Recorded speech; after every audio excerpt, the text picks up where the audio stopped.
Our most popular product on our site is called our Family Emergency Binder. So as this whole pandemic started to happen, we saw sales pick up of that, which on one side as a business owner is great.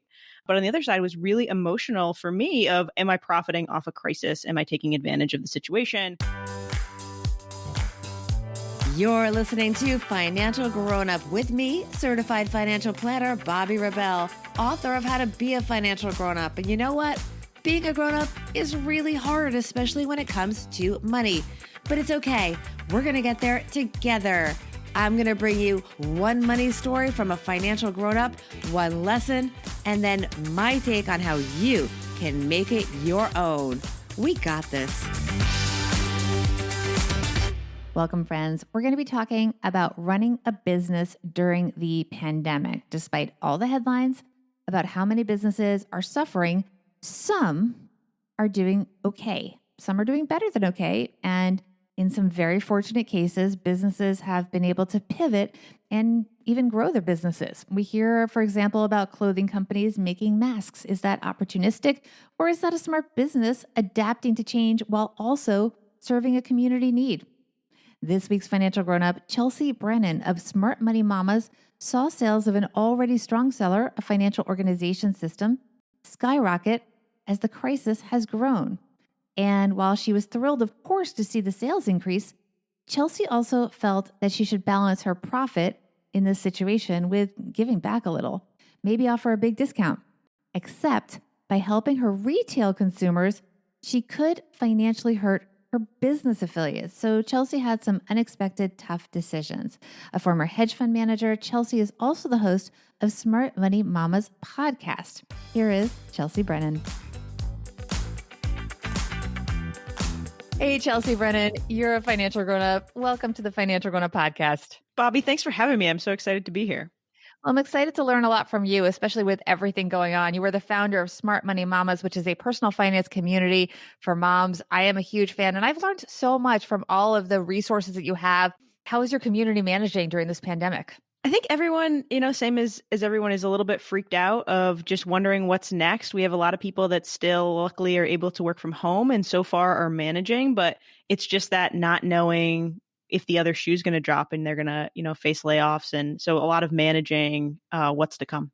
You're a small business owner. You've had to make adjustments as well and make some very complicated decisions. Can you tell us a little bit about that in your money story? Absolutely. So I still think of myself as self-employed, right? As this is like my business that serves me and my family. But the reality is it's grown over the past couple of years. And we have contractors, numerous contractors that work for us. And we have affiliates that promote our product and depend on their affiliate commissions for their business revenue. Our most popular product on our site is called our Family Emergency Binder. So it's this product that fills the gap between kind of your general, having the right insurance and having a will and what your family would actually need to navigate a crisis. So as this whole pandemic started to happen, we saw sales pick up of that, which on one side as a business owner is great. But on the other side was really emotional for me of, am I profiting off a crisis? Am I taking advantage of the situation? Even though the product had existed long before this all happened. So my initial reaction was to discount it significantly to make sure more people got it. But I had to think through, was I jeopardizing my ability to support my regular contractors who typically work with me? How is this going to affect my affiliates? How do I communicate this to them in a way that they think this is the right decision? So something that once upon a time when it was just me would have been an easy decision to just, slash the price and move on. I had to have a lot more conversations and think more carefully about it for several days before we made the decision. Right, because we realize that so many of our businesses, even though you think of yourself as a solo entrepreneur, are actually connected to other people and their income if you have suppliers, vendors, and then on the other hand, your clients. So it can be a bit complicated. So how did it work out? So we decided to reduce the binder price by 40% for the remainder of the crisis. So we keep setting an end date on it just because it helps optically and people understand what's going on, but we keep extending it through the crisis. And it wasn't a very expensive product to start. So it was $39. Now it's $23. We talked to our affiliates about the fact that, listen, this isn't a sexy product. It never has been, right? This isn't something that people want to think about. And so if we discounted the price, if we made it super accessible, we could get it to more people and get them to take action on it in a time where even people who bought it in the past have a tendency to kind of stick it in the drawer of, I don't want to fill this out. I don't want to think about it. I know I need it, but I'll deal with it later. Whereas we could really encourage them to use this as an opportunity to get prepared So everyone in our affiliate group completely understood that. They thought it was a great idea. So we have been discounting it to find that balance between making sure we're supporting my business and the other businesses that depend on the binder, as well as making sure we're helping the community as well. I think that's really great. What is the lesson for our listeners from that? How can they apply that to their businesses or to their lives in general? I think that if you're a business owner, you have to treat your business as a business. And as much as we all have that helper mindset and we want to make sure that everyone has everything they need all the time in our community, first of all, people value things more that they pay for. So I could have made the product free. And I think that we would have had fewer people filling it out. We're getting lots and lots of emails of people taking action, which is my favorite thing. And you have to support yourself and the people that depend on you, your family, your contractors, your employees. So don't feel guilty about having a business through a recession, through a downturn, because you still have to survive, to keep serving your community. Right. Because if you don't make money and you don't pay your bills, those people are not going to be able to pay their bills. So it's important to remember that everything is connected. Okay. You came with a very interesting, and this is something that I never thought of, and I'm going to try to do. I don't know. I have to get buy-in from my teammate, but your everyday money tip has to do with a 1-month fire drill. And I didn't really understand what this meant when you first told me about it, but now I am sold. Share it with us. Absolutely. So the family emergency binder came about because my husband is a stay-at-home dad who is not super involved in the day-to-day of the finances, right? We have regular money conversations, but he's not the one signing into accounts, paying the bills, understanding the investments. And so I was a little bit worried of if something ever happened to me. We have 2 young boys, the emotional difficulty for him of having to both deal with any kind of grief and learn a whole new set of skills. So 1 month out of the year, we call it our fire drill month. He takes over all of our finances for the month. I have to step out and be quiet, which is the hardest part, right? Is to Does he let come him. to you for help? He does. The way we run it is that he's got to go to the binder first. So we're trying to find holes in the binder in the first place of like, okay, where are things that we didn't write down that we should have written down? But he does come and ask questions.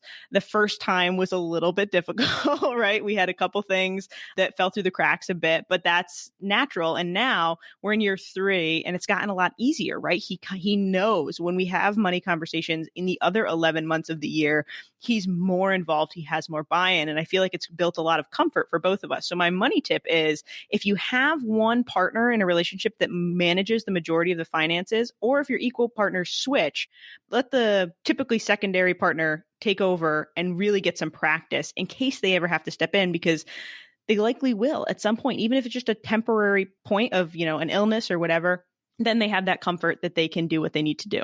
Exactly. Or even worse, what could happen is they could just do nothing.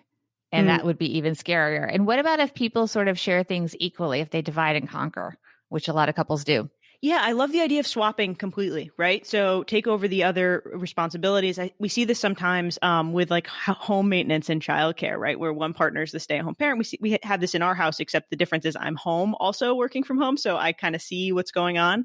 But it's letting the other partner handle what you normally handle, whether that's school routines or packing lunches or managing the auto maintenance, right? It's experiencing what you would have to pick up the slack on if your partner wasn't around.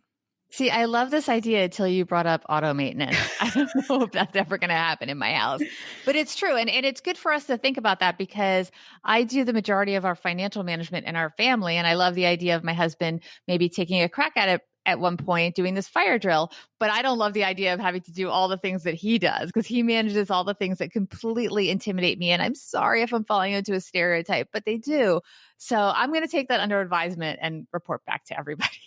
Yeah, we're actually working right now on a maintenance binder to go with the family emergency binder because we had this conversation when my husband and I were talking about doing our fire drill. He was like, well, what if you had to call to have the HVAC maintained or know when the car needs service? And I was like, yep, we should probably have that written down. So yeah, it's true. It's really true. I mean, the truth is we had a lot of stuff happening at the house we're at here, including a power outage, and we had a tree fall, and my husband was on it. And I guess I would figure it out more if I had to, but I was really happy not to. So it goes both ways, everyone. It's not just about the money. It's about everything that has to get handled in the house, which is all connected to money, of course.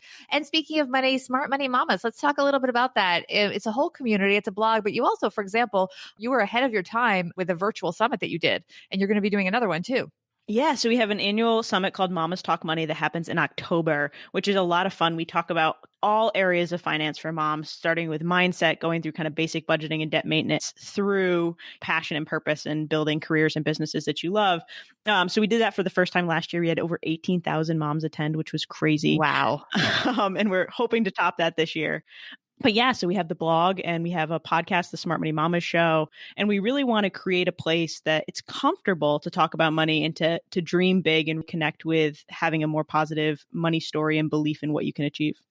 I love all that and love being part of it. Tell us more about where we can find Smart Money Mamas and you and all of your social channels, et cetera, and everything coming up. Anything else coming up? Absolutely. So I'm at smartmoneymamas.com and we are at Smart Money Mamas on all social platforms. I definitely spend the most time on Instagram. So come hang out with us over there if you want to see more of what's going on in the community.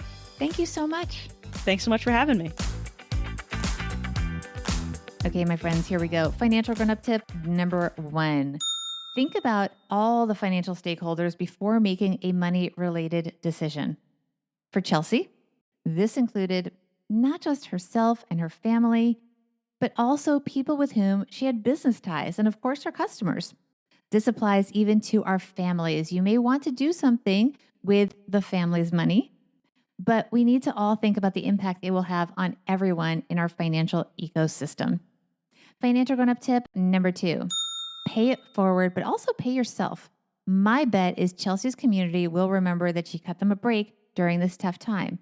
But they will also respect the fact that Chelsea made sure to take care of her own family. That will go a long way towards sustaining her business well beyond this time period. And people remember that, and they're okay with that. What are you doing that people will remember? If you enjoyed this podcast, please help others learn to be financial grown-ups by sharing it with your friends and family. Reviews, especially on Apple Podcasts, also help people learn more about the show. And they also mean the world to me to know you guys are out there and listening, and hopefully I'm helping a lot of you, especially in this time. I would love to hear how all of you are adapting to the new not normal. DM me on Instagram at BobbyRebel1 and on Twitter at BobbyRebel. And treat yourself to a break once a month by getting on the Grownup list. My team and I put together some fun and useful suggestions to live the grown-up lifestyle. You can sign up for free on my website, BobbyRebel.com. And big thanks to Chelsea Brennan and Smart Money Mamas for helping us all be financial grown-ups.